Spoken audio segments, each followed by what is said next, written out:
Welcome to the Prepare for Pregnancy podcast, the space where we dive into the real, the rooted, and the radically nourishing side of preconception wellness. I'm so excited for today's episode. It is such a special one. I am joined by Cara Molina, a holistic primal health coach and certified prenatal nutrition consultant. Together, we explore what it really looks like to nourish your body for conception, pregnancy, and postpartum. Not just with food, but also with lifestyle and with trust in your intricate design. From raw milk to sacred foods to how metabolism and circadian rhythm shape fertility, this conversation is packed with wisdom and practical insight. Dive into common myths about preconception nutrition, why preparing your body and your partner's matters, and how to reclaim the lost art of postpartum care. Whether you're just starting to think about pregnancy or you're deep in preparation, this episode is a great start in returning to the way we were always meant to live and nourish. Let's get into it.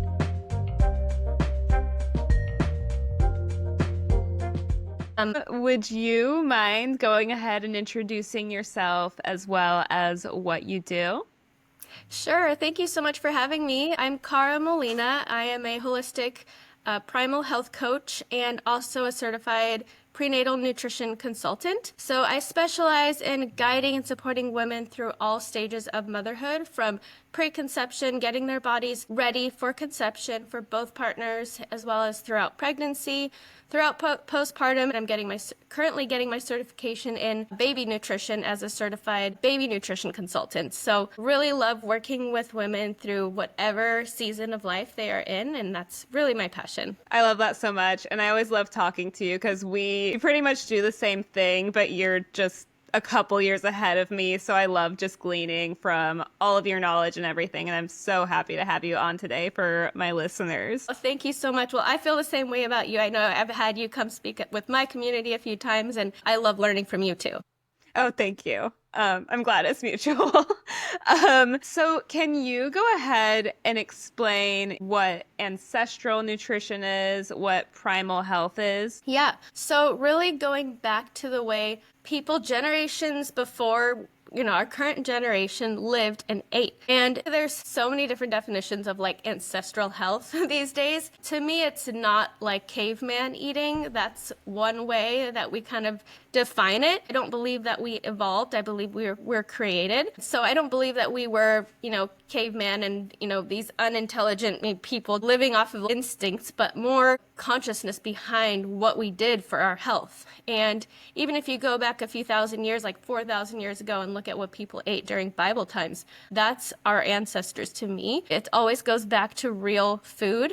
And I'll talk about it in a little bit more, but also what's very significant to me is Weston A. Price and the traditional cultures that he studied and observed in his travels around the world. Those people I view as our ancestors, because that's the ultimate of what we want to get to, I feel like, because those people were so healthy, and that was what his goal was, to find who was the healthiest people he could observe and who had the healthiest children. And this was in the 1920s and 30s. So it wasn't that long ago, but I still view that as our ancestors and as ancestral health, because they were eating the foods that we should really be eating today. I completely agree with everything you just said. I love that you're taking this from the perspective not of evolving and instinctual, but we were created with this. And I mean, even going back to the biblical principles of food, you can see how aligned they are in the Old Testament law, how aligned they are with how our body actually functions and works. And it blows my mind every time. So amazing. But even Weston A. Price, for me, what's so cool about him is that he was a dentist and he was just going to study jaw structure and teeth. But he came away with this wealth of knowledge and research that really, I wish it were more mainstream, but for some of us, it really changed the course of our lives, our health, how we live. Definitely, I can relate to that. And I'll just share a little bit about my story, because that's actually how I got into ancestral health and this whole space. Was probably about 17 years ago. It might sound like really random, but my mom joined this food co-op in our area to get food from an Amish farm that drove out from Pennsylvania to bring us food. And that's when I first got introduced with raw milk, and we've been obsessed with it ever since, and properly prepared foods. And it was at that time that I first learned about Weston A. Price. I got the book Nourishing Traditions. And like you said, it's just kind of almost like a life-changing moment when you discover and learn how these traditional cultures their children were born free from like chronic diseases. Their jaw and palate was shaped wide. They had symmetrical, beautiful, wide faces. All of their teeth fit. There was free from decay, all the things you mentioned. And so when I learned about all those things, I was like, wow, why don't more people know about this, especially women and families who are planning to start their families and start the next generation, that we actually hold the power within us to impact the health of our children by what we do, what we eat, how we live. So I was super empowered and motivated when I learned this information, and I knew that that was something that I wanted to share with the world, or with, who are wanting to start families, to help them. Yeah, that's amazing. And it can make such a difference in the lifelong health of those kids too. Yeah, I guess you kind of already answered my first question then, which was how that shapes your approach to perinatal health. I don't know if you want to dive any deeper into that, or if you want to move on, but yeah, I'll just say that it's really the foundation of everything that I teach and believe in. I'm a living proof of it myself, because I applied it myself. My husband and I, before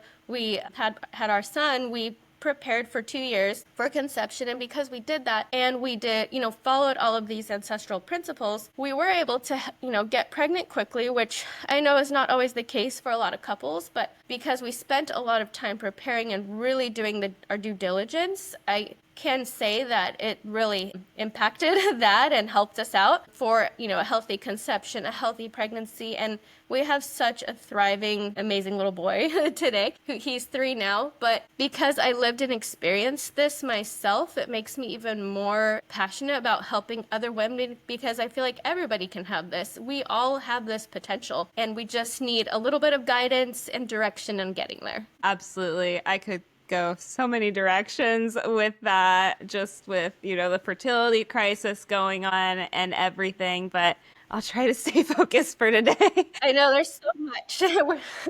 Absolutely. But I'm sure you've helped so many women already have success in that, which is so amazing and such an amazing mission.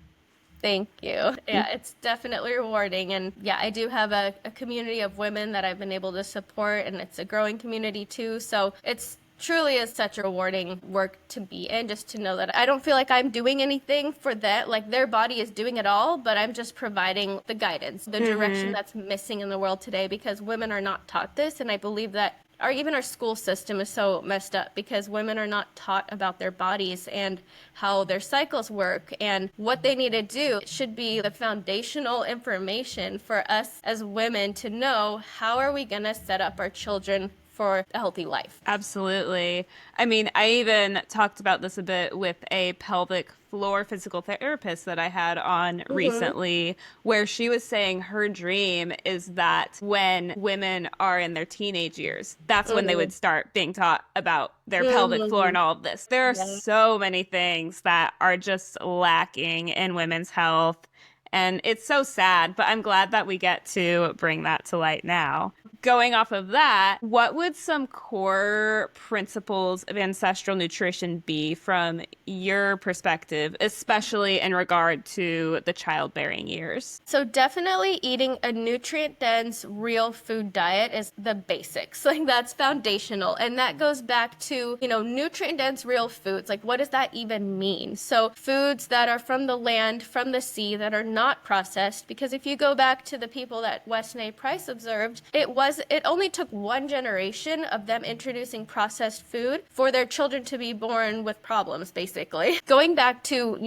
unprocessed, real whole foods, but nutrient-dense foods would be eating the entire animal, so not just the muscle meat, because today people are pounding down, hamburgers or chicken breasts, and they're just eating muscle meat, which actually can be inflammatory, because they're not consuming the bones and the connective tissue of the animal to give them the amino acid glycine to balance out inflammatory amino acids found in the muscle meat, and they're not getting the micronutrients from the organs. And the organs are the most nutrient-dense parts of the animal. We all know that like liver is called nature's multivitamin because literally it has every vitamin and mineral that you need pretty much. So it's a perfect food, and we should be eating those foods. These are weird foods for most people today because we think of, for breakfast you have cereal, but that's not going to give you anything. So going back to these real foods, eating a nose to tail diet, adding dairy back into our diet, raw dairy especially, which I'll probably go into more, is so nutrient dense and really is a perfect food, but so many people either fear it or they think it's inflammatory or they think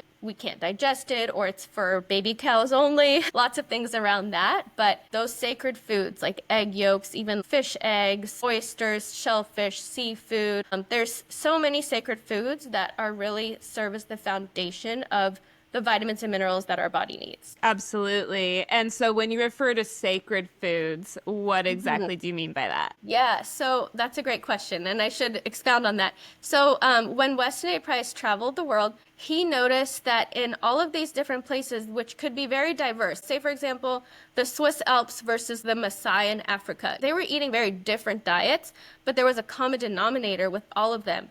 They were all rich in the fat-soluble vitamins, vitamins A, D, E, and K2. And these vitamins were found in different foods, but they all seem to prioritize these specific foods. And he came to refer to those specific foods as the sacred foods because they literally gave life to the next generation, and they were actually reserved for women, for fertility and for pregnancy and for children. Those were the ones who mostly got those foods because they weren't always like, some of them were staples like raw cheese and raw milk for the Swiss mountaineers, but certain foods, even like fish eggs, the indigenous tribes in Peru, they had to go far, travel really far from high up in the mountains down to the rivers below to get fish eggs, and this was their fertility food. So these foods are really sacred, and even women, which is really interesting, before in some of these tribes, before women could get married, they were actually required to eat these foods. So fertility and preconception prep is not a new thing. This is the essence of ancestral health, is preparing women for pregnancy. Absolutely. Going off of that too, weren't some young men in tribes also required to eat that diet?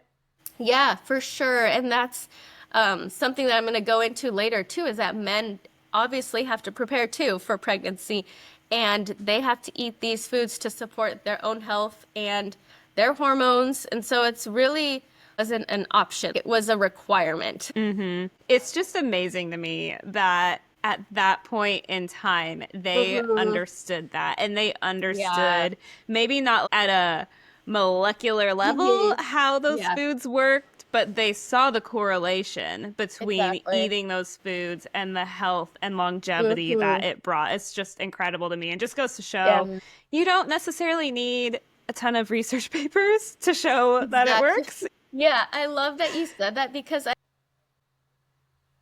I lose my patience sometimes when everybody's like, well, can you give me a study that shows this and a study for that?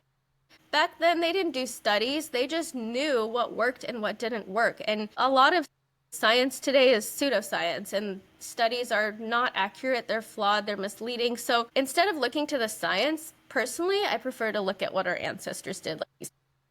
I just look to the difference in my body now that I've been eating this way, which in a lot of ways is contrary to the advice I've received my whole life. But my migraines didn't go away until I started eating this way. My cycles didn't regulate until I started eating this way. And I mean, obviously, lifestyle plays into it too. What better proof is there than that? Like your own living proof of it. Exactly. Okay, so let's get into that preconception and fertility. So how can women best prepare their bodies nutritionally for preconception? So one thing that might sound kind of basic, but something that I always tell women is to just basically eat enough. Eat enough food, because a lot of women don't realize that they're under eating. they may be starving themselves. They're undernourished. Maybe they're eating good foods, but they're just not eating enough of it. Like, we have this idea that women have to eat salads all day long. That's not a real woman diet to support hormones and metabolism. Definitely eat enough calories so that you send the signal to your body that you are in a safe place. Because if you think about ancestrally, if there was a famine, if there was not enough food coming in, then the body wouldn't want to conceive, because it's going to prioritize your protection, like keeping you safe, before creating an entirely new life. So if you're under eating, you're sending the signal to your body that you're in a state of famine, and your body is going to increase in cortisol and stress hormones which would then mean that your fertility is declining, because your progesterone production will get compromised and your sex hormones. So definitely eating enough, and then also eating enough fats and the fat soluble vitamins. I feel like everything always goes back to that. To prepare for conception, you want to be getting these nutrients in from foods. It's not just like take this prenatal vitamin and all your bases are covered. But no, you want to get those sacred foods in, because then you're getting the most bioavailable form of the nutrients in the proper amounts and in the right ratio with other nutrients, so that they can work together and your body can use them. That's what I would say to prepare. Oh man, I had so many thoughts pop up as you were talking about all of that. Yes to Kind all of of it. I mean, I was even thinking about, like, I'll hear people say, yeah, but eating this way is so expensive.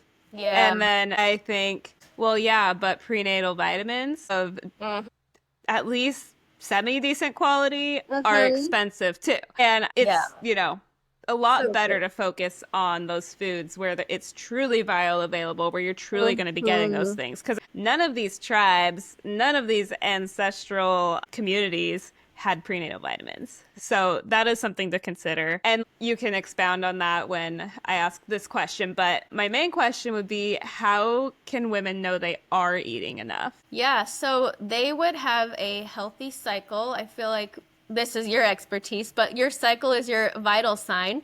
And if you are having a good cycle without pain, and it's regular, and you know you're ovulating, and your luteal phase is strong, all the things that we look for, cervical mucus, all those things that you teach, you would know that, like, your hormones are doing well, your metabolism is doing well. But if you're suffering with hormone imbalances and symptoms, and you have no energy, and you just know that something is wrong, then you know that you are not supporting your body. Like, if you have a slow metabolism and you're gaining weight for no reason, your metabolism is not working the way it should, and you're not actually eating enough. And a lot of women don't realize that, like, if they're wanting to lose weight, sometimes they have to actually eat more because their metabolism is so slow, holding on to everything that it can because it thinks you're starving. Yeah.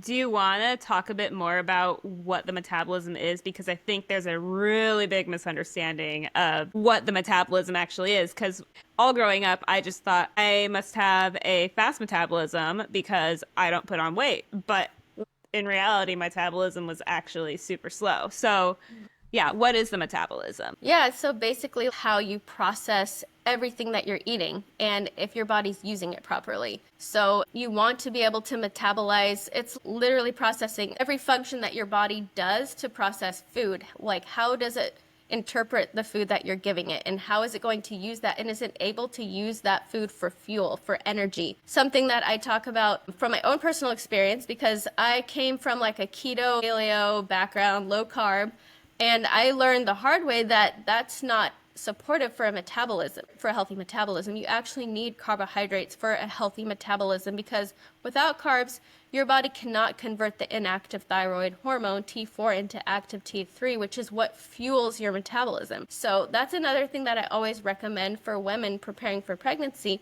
to build up their metabolism and thyroid and progesterone, to make sure that they're eating carbs, because that, your body's going to revert to survival mechanisms. Like, people say, oh, and this is what I used to teach, your body can go through gluconeogenesis and create its own glucose for fuel, but that's actually a stress response and putting a strain on your system, where it's going to increase cortisol and then lower your progesterone again. So cortisol is always what we want to have in check. And if you're eliminating carbohydrates from your diet, you're going to have imbalances there.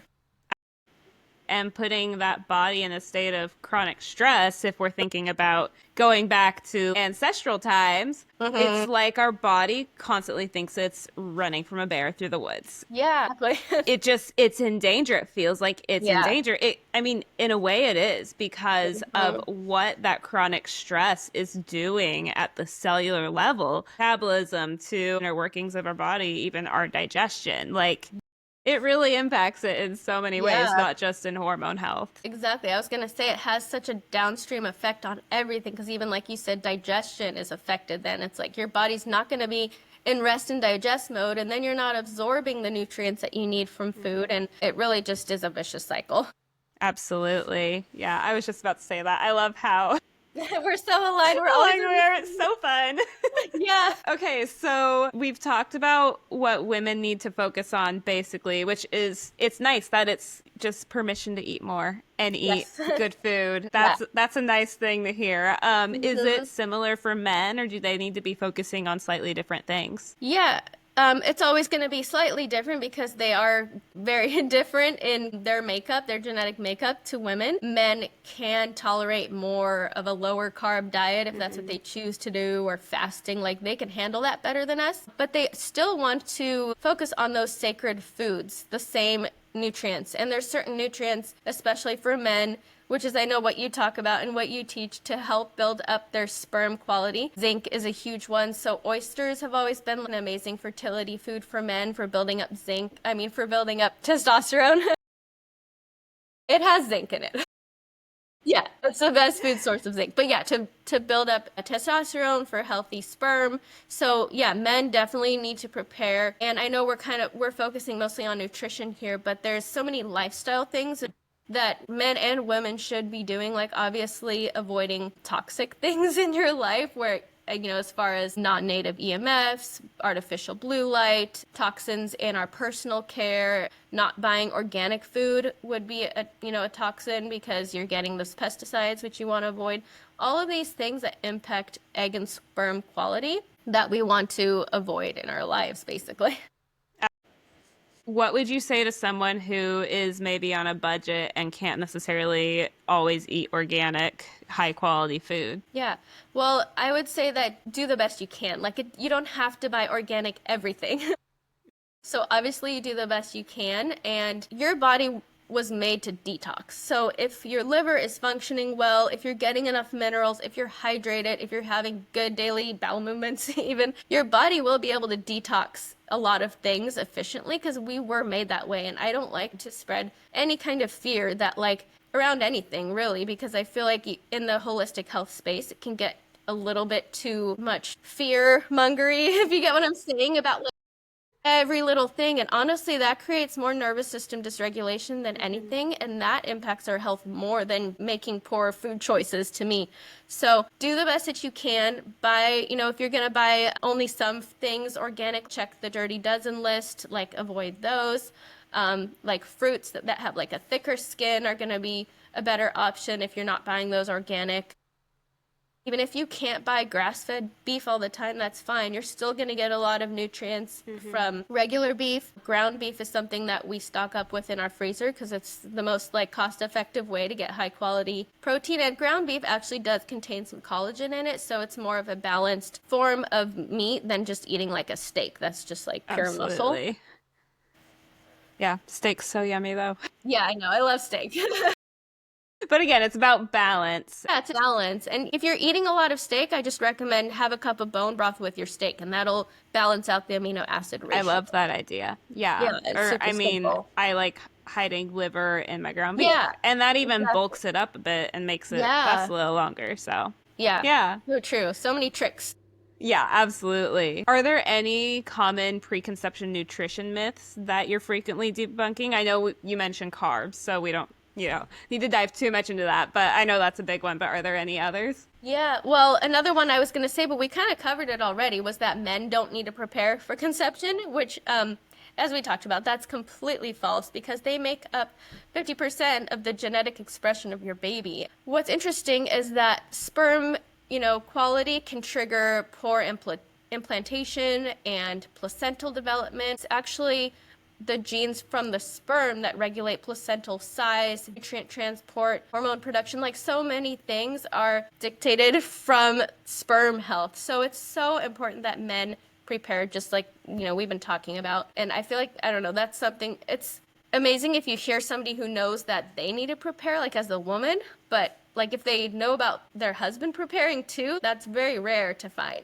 Absolutely, but it's so important. So, I even wonder too, and I doubt we'll ever see any information on this, but like, how does the man's health impact the birth? Because we know that preconception care can also impact the birth, which we'll get into pregnancy in a second. But I just wonder, does the man's health also impact all of that, especially considering the placenta and everything? Yeah, I would think it does for sure. And I feel like a lot of times we're waiting for like a study to confirm something that we kind of have already observed Yes. or know. And so it just makes so much sense that it would, because it's all connected. I was just going to say one other myth that I feel like, and we kind of touched on this too, but I'll just go into it briefly, was that you just need to take a prenatal vitamin and then prepare for pregnancy, to prepare for pregnancy, and then just relax and it'll happen because you took your prenatal, you're a good girl. And I feel like it's just, we live in a time and place where we go to pills for the answer, or we think that a pill is going to solve our problems. I mean, obviously there's the whole pharmaceutical side of things where it's like, okay, you have a problem, take this pill. But it can also get that way in the holistic health space with supplements. And we're relying on supplements that we think are going to give us health, but health never comes from a pill. It comes from your life, how you live your life, how you manage your stress, how your thoughts are, if you're happy, what your actual diet is, not just what pills you're taking to, kind of cover your bases. So yeah, the truth is that you need more than just a prenatal vitamin. Absolutely. I'm a huge believer in targeted supplementation when it comes to taking supplements, vitamins, whatever. I mean, that's partially because I do HTMAs. And when you actually look at your bio-individual personal mineral status, like if you've been just pounding the supplements, you can almost look at your HTMA and see, oh, wow, I'm completely depleting these minerals simply because of this calcium supplement I've been taking for so long. Like, don't take calcium supplements. Just throwing that one out there. But B, if we're just taking pills and supplements, that can hold a host of negative impacts, actually. So it's really important to know what you're actually trying to support before you support it. That's so true. And I've personally witnessed that because I just did an HTMA testing a few months ago, and we really targeted down my supplements after getting the results. And because I just had some imbalances come up, and everything, like when I targeted the supplements, like everything went away. I have no symptoms, nothing anymore. So it really is so helpful. HTMA has changed my life. I love them. I love that you do that. Okay, so do you have any other myths, or do you want to dive into pregnancy? Yeah, we can dive into pregnancy. There was one other thing I did want to touch on, and I kind of forgot to earlier. It's not nutrition, but I just feel like it's so important, and that's circadian health. Yeah. Because I know we both Yes. I talk about this all the time. Okay, perfect. So that is like going back again to our ancestors who did not live under artificial lights in like houses that we live in today. They were outside a lot more. We weren't designed to sit in offices at desks, stare at computers, not move all day long. We need to get sunlight to set their circadian rhythm, which every single system in our body has a circadian rhythm. We have a 28-day cycle. Men have a 24-hour cycle. Everything is governed on rhythms and cycles in life. Literally everything. The earth, the moon, everything. Food. Yeah, food. I mean, I don't know a ton about it, but even crops, like when, they would harvest certain crops. Like we just had the strawberry moon right now, which has to do with the strawberry harvest. So all of these cycles, and something that I just always recommend, it's kind of a non-negotiable if you're preparing for pregnancy or anybody who wants to be healthy basically or balance their hormones, is to get morning light. So as you know, we go out in the morning, preferably before 8 a.m. to get that morning wavelength of light into our eyes, no sunglasses, and that is what sets the master clock of our body. When it goes through our eyes, can get to the pineal gland, and that's what's going to set off these hormones that we need to produce throughout the day to keep everything balanced. So if you're needing to balance your hormones, you want to improve your fertility, your ovulation, your blood sugar, literally everything you can think of.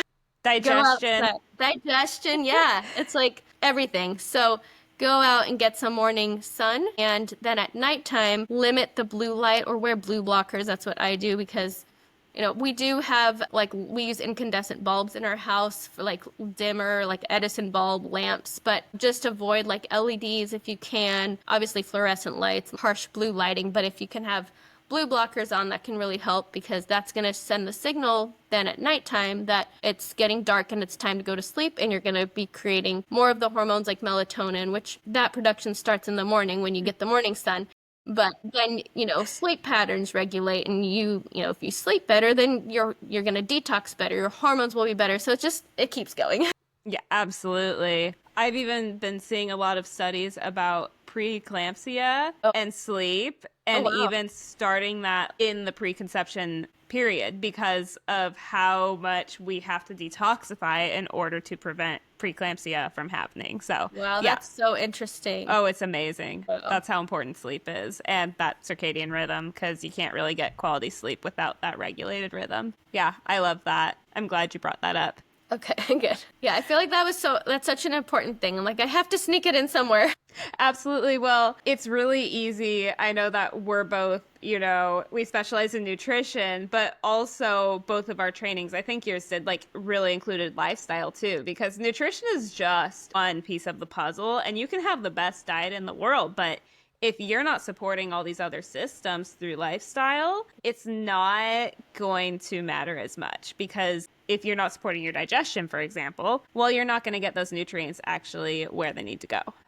Yeah, I totally agree with you because you can have the best diet in the world, but if you're in a chronic, constant state of perceived stress, it's not going to do anything for you. Absolutely. That is so true. So also that means don't stress too much if you can't have the perfect diet. Yeah, just do the best you can. I feel like, just kind of a side note, like when you go to the places they call the blue zones, which, yeah, these places exist and it's not exactly what we're told it is, but those people, like, they're relaxed people. They're not stressed people. They live in communities, they have support, they have each other, they have rhythms and routines, they're outside. It's a lot of factors that are more than just diet, and I feel like that's, like, really helps drive that point home. Yes, I completely agree. I won't go down the blue zone rabbit trail right now, but there's Another a one. lot to be said about them. I agree with that one. That's why I'm like, I'm not going to go into it too much, but something that we can gather is their lifestyle. Yeah, you can't just take one piece of it and leave the rest because there's so much to it.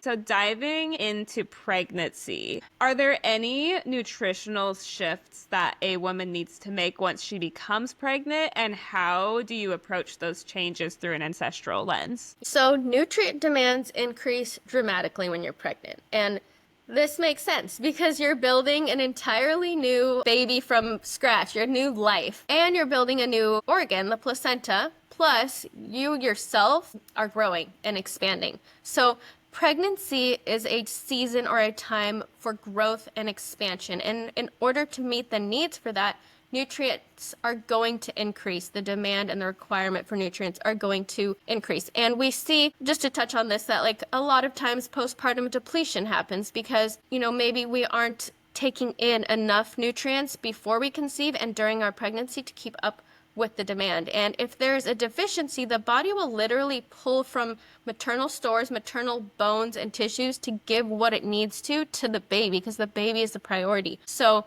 if you're not taking in enough of these nutrients during your pregnancy, then yes, you will lose a lot of vitamins and minerals by the time you are, postpartum. There's also a shift in protein requirement because blood volume is expanding so much during pregnancy, and to reduce the risk of certain complications like preeclampsia, even gestational diabetes, you need enough protein that helps stabilize blood sugar, but it helps to support expanding blood volume. So I always recommend a minimum of 100 grams of protein a day during pregnancy. So this is, again, so important. And there are certain nutrients that we really want to focus on. One in particular is glycine, the amino acid glycine. It becomes essential during pregnancy. It's conditionally essential because your body can't make enough of it to keep up with the demand. So when you're not pregnant, they say your body makes enough. But when you are pregnant, it's not. So during pregnancy, you can support your glycine needs by increasing your intake of foods that are rich in this amino acid, like bone broth, meat stock, eating meats that are rich in connective tissue that maybe need to be cooked for a long period of time to break it down. So tougher cuts of meat, think of like roasts or like any kind of like a shank or any kind of meat that's like a brisket or a chuck roast, whatever you have to cook a long time to make it tender. That's got a lot, because there's a lot of connective tissue there, and then you break it down. And so even when you go back to the Nourishing Traditions Weston A. Price pregnancy diet, they include a lot of bone broth there. So that's going to be the best way to support that need. Another one is choline.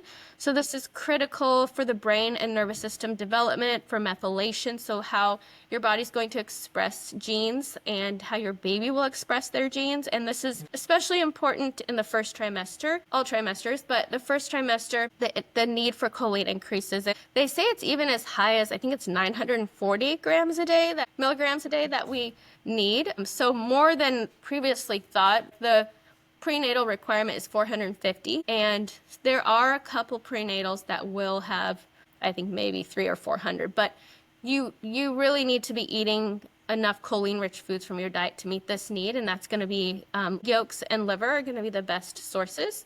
So choline, and then the other one I wanted to highlight is folate, which is super important in the first trimester as well for the neural tube to support that and prevent defects. Calcium is another one. That one in particular gets pulled from your bones and teeth. So you need 1,000 milligrams of calcium a day during your pregnancy, and if you're not getting enough of that, you may end up with, like, there's this old saying, gain a child, lose a tooth, because it was common for to lose a tooth with each child they bore, because they were just literally all their calcium was gone. And then retinol in the form of vitamin A. This is such a like fear-mongered thing that is it's so important. And pregnant women, I can't tell you how many times women will comment on my post and say, but isn't vitamin A bad for pregnancy? Vitamin A is one of the most important nutrients for your pregnancy because it's literally, I love how Sally Fallon from Weston A. Price describes it as the concert master. It's the vitamin that tells all the stem cells where they need to go and what they need to turn into. So in the first trimester, you need enough vitamin A to prevent birth defects. It doesn't cause birth defects.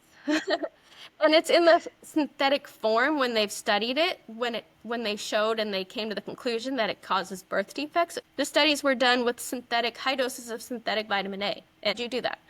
So if we go back to our ancestors and Weston A. Price, the diet that he saw, they say it was probably about 20,000 times higher in vitamin A than our diet today. And then they tell you not to take it during pregnancy. But again, it's so important for so many things. In addition to directing stem cells, it's critical for iron regulation. And this is another huge misunderstood topic because a lot of women, they'll get diagnosed as anemic during pregnancy and then they're given iron and that makes it worse, but really it's a vitamin A deficiency, a magnesium deficiency, copper deficiency.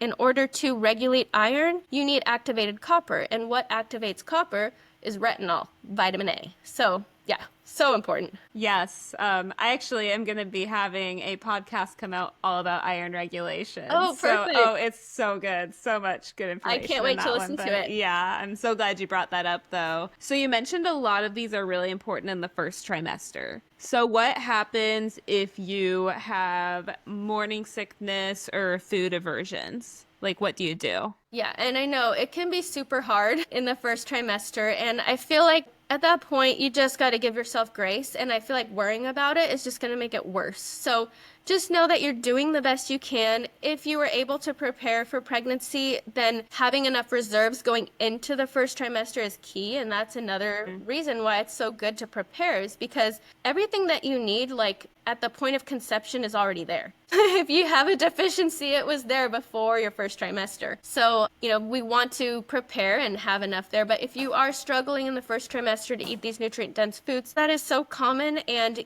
your second trimester most likely will be better and you can focus on it more then. But for the first trimester, like for me, what I did and what a lot of my clients like to do is drink a lot of raw milk because you don't have to chew. It's not something that you want to throw up thinking about. So it's literally like food and water at the same time and can give you so much. Like, it's a perfectly balanced food of macronutrients like protein, fat, and carbohydrate. It can help a lot with the nausea as well. And even just having small bites throughout the day, if that's all you can stomach of something, is better than nothing.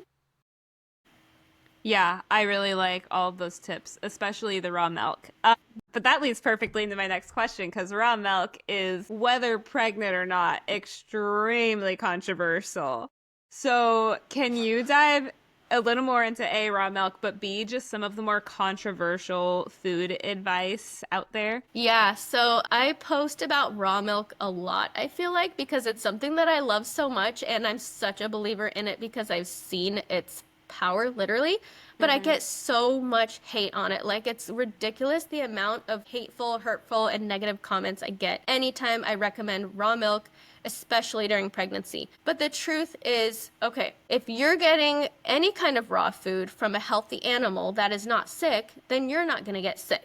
So you just need to source your food properly. So raw milk from a farm that actually produces raw milk is going to have the highest, strictest standards of cleanliness, and the cow is going to be healthy. It's going to be living its natural diet, grazing on grass. A lot of times these are regenerative agriculture farms, so they're supporting the environment, and the cow is healthy. They're not injected with a bunch of toxins or antibiotics because they're living in filth. So if you source raw milk from a good place like that, then you have nothing to worry about. And, obviously there's food storage, things to think about too, like, keep it refrigerated or, but honestly, even raw milk, it never even goes bad because it's literally a living food. It's got so many microbes in it. And this is kind of I don't want to go down this rabbit hole too much, but it's based off of the flawed germ theory of disease. And so it's not the microbes itself that are to blame. They look at milk that made somebody sick and they think there's listeria in it. But the listeria is really like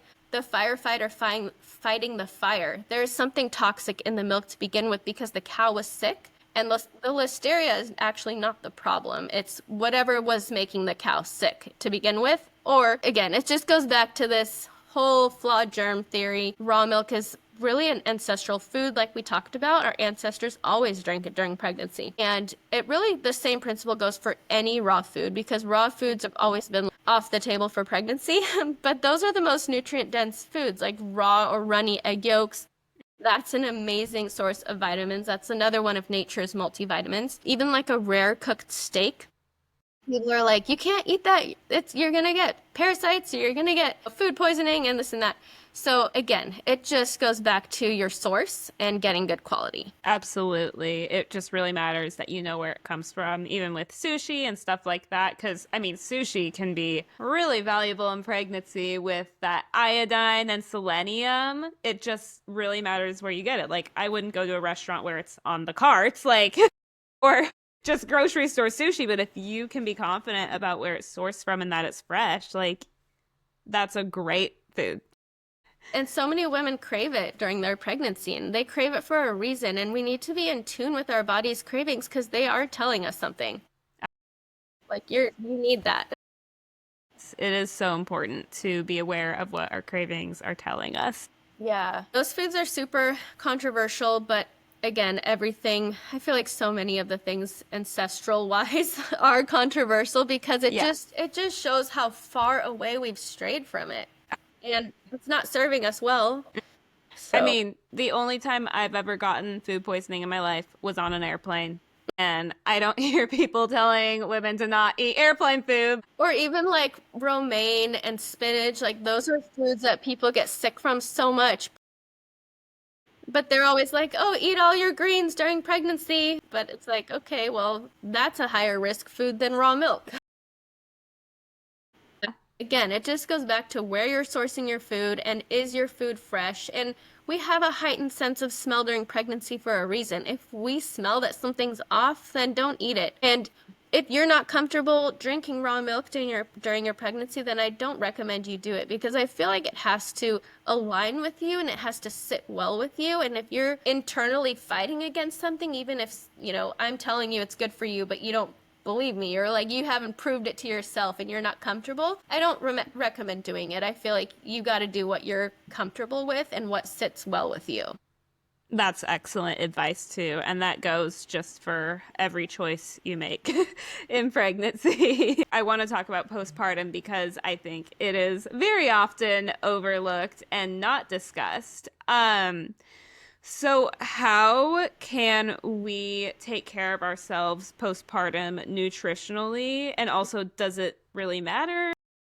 It matters so much. And postpartum is actually something I love supporting women through, and I'm super passionate about because I personally had an amazing postpartum experience. Pregnancy can be a very healing time in a woman's life because being pregnant actually, your baby can actually, like, there's some component or something where they heal you, like certain things. So I experienced that. I felt better after I had my baby than even before. And postpartum, to really be able to enjoy that, it's the first 40 days is known as the golden month or the lying in. Like every ancient culture has their own term for it because it's a sacred time where you get to really make this transition from maiden into mother, which is so important. We're always thinking about this new baby that's born, taking care of the baby, and the mom is doing that perfectly well. That's her. But who's taking care of her? Who's taking care of the new mother that's just been born? You literally are born into a new person when your baby is born. And so the mom has to be mothered as well. And in these traditional cultures, we used to live in smaller communities, tight-knit villages where the new mother could actually be supported so that she could recover. And this includes 4 basic ancestral principles for postpartum, which are rest, support, recovery, and nourishment. First 40 days, she's supposed to be not moving around much, really just resting and recovering. And this is actually a time, the first 6 weeks postpartum is when the milk supply is established. So to really establish a strong milk supply, a nutrient-dense milk supply, she has to rest, she has to really recover, and she has to, most importantly, nourish herself because coming out of pregnancy and birth, you are going to be depleted. Even if you take the best care of yourself, it is a depleting time. So nourishing yourself with warm, easily digestible foods, nothing cold or raw or like crunchy or dry, but like think of a lot of slow cooked animal proteins and like stews and broths, a lot of like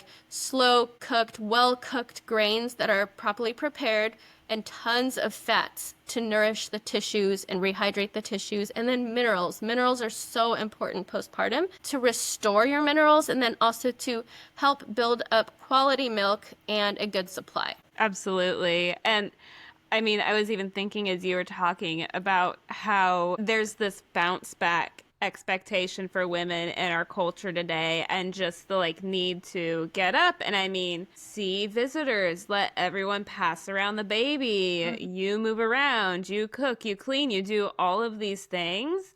And how even from if we're talking about hospitals, like that moment of birth, like moving into those first 40 days, how robbed we are of that in this society and how much that influences establishing breastfeeding, but also that milk supply and everything that goes along with it. And I just wonder how many of these issues that we see today would be diminished if we were actually encouraged to take that time and go through those 4 principles. Honestly, I think it would make the world would be a different place, I feel like, because mothers would be different, children would be different, families would be different, the world. If a woman doesn't feel like she has much support or understanding from her community because they're all ingrained in this societal thinking of that bouncing back, how can she take the steps to properly prepare for postpartum in order to get that support? Yeah, so it's super important, just like we prepare for pregnancy, we prepare for postpartum too. So before your baby's born, what I recommend is cooking a lot of food that you can freeze, put in your freezer, and then your husband can just heat it up for you or have somebody help you with that. So having meals on hand, you can even do a meal train ahead of time. That can be really helpful. And tell people what kind of foods you're looking for because you do, again, don't want them to bring you a salad. So tell them, kind of the requirements without being too demanding. But, it is a time where we do need to have certain foods. So getting that support ahead of time, a postpartum doula can be really helpful. I know that's not an option for everybody, but if you don't have family around to support you, I honestly believe that can be an investment to your lifelong health because It's going to help you so much because, again, like we said, these first 40 days, it's like a golden opportunity for you to recover and to heal and to grow into your role as mother, and you need that support. So, if you're going to have to even go into debt for it and pay it off later, it's worth it because then you're going to feel so much better later on taking care of your baby and being less depleted because you've had that care of support. And also because maybe if it's your first baby and you don't know what to do, you might be anxious, like, am I doing enough? Or even if, breastfeeding is new and you're not sure if your baby's getting enough milk, like even getting a good lactation consultant and getting a support system. I feel like it's so good that we just outsource what we need to at the time that we need to. Don't rely on yourself because you really need the support. Yeah, and going off of that and the finances of it, I think the three main things that should go into a baby registry are money for either an infant chiropractor or a craniosacral therapist to arrive like day of birth or right after birth when you get home if you have a hospital birth, a lactation consultant, not a hospital-based one, but one that will privately go to you, whether you think you're going to have struggles or not, having that prepared ahead of time, and then a postpartum doula. And I think those three things, if you have people just pool money for those, are going to be of far more value than the 50,000 baby clothes that you tend to get at a baby shower. Like, just put those things in your registry and star those things as like, please help me fund these, because even one visit can make the world of a difference. I think that's the best advice I've ever heard for postpartum. Like, everyone needs to hear that because that is so true. Well, Yeah. thank you. Yeah, yeah, everyone needs to do that because honestly, that is going to change their life. Absolutely. It's really going to make the biggest difference. Yeah, it really will. Even just like cranial sacral, I need to have someone on to talk about that because that can change like your baby's, like your entire experience with your newborn.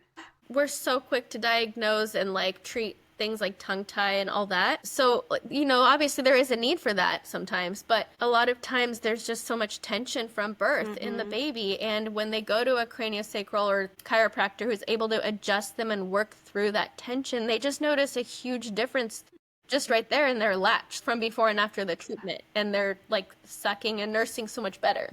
Yeah, and I'm not an expert on frenum, but those are not solid in place when your baby's an infant. Those things can be adjusted more holistically. They don't always have to necessarily just be clipped.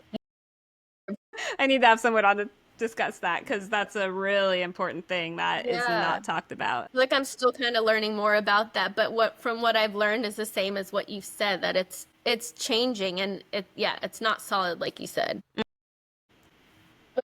Do you have any other thoughts or things that you really want to share before we close this? Yeah, I would just say, like I started out in the beginning, saying we were intelligently designed. We haven't come about by chance. And as women, we were designed to be mothers. Literally, that was God's purpose for us. When he told the first human couple that he put on earth, their purpose was to bear children, to be fruitful and fill the earth. So I want every woman to know the power that she has within her and what she's capable of doing, that she was designed to conceive children, to grow them in her womb, and then to birth them. And I feel like there's such a huge disconnect today with our body and this distrust because of the medicalization of birth and thinking that birth is a medical event, pregnancy is a medical condition, and that we need to be saved by the doctors or treated by the doctors. But really, it goes back to this disconnection and this distrust. And ultimately, it comes to surrender, and surrender in birth as well is huge. So when we can go back and dive deep into the core meaning of what our purpose is and know that we were designed to do this, then we can have so much more confidence going forward and really reach the true potential that every single one of us have. Yeah, that is beautiful. Chills. I love it. I think even really digging deep into the fact that that core purpose is surrender. And surrender into what we were created for. Oh, that was so beautifully put. Thank you. Well, where can people find you if they want to learn more or maybe work with you? Yeah, so you can find me on Instagram at The Nourished Health Coach.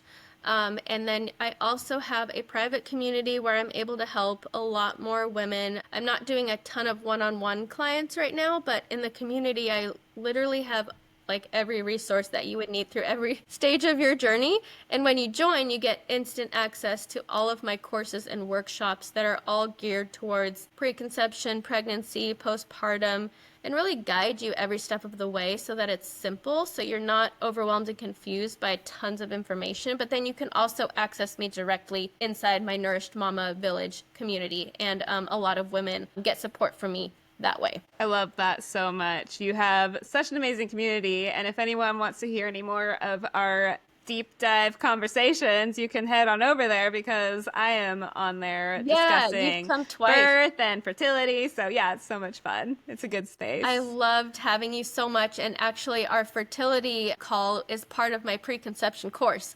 Oh. So you'll hear McKenna when you come and join, and you'll get to listen. So yeah, that was amazing. Amazing. Well, thank you so much for coming on today and talking with everyone. Oh, you're welcome. Thank you so much for having me. It was such an honor.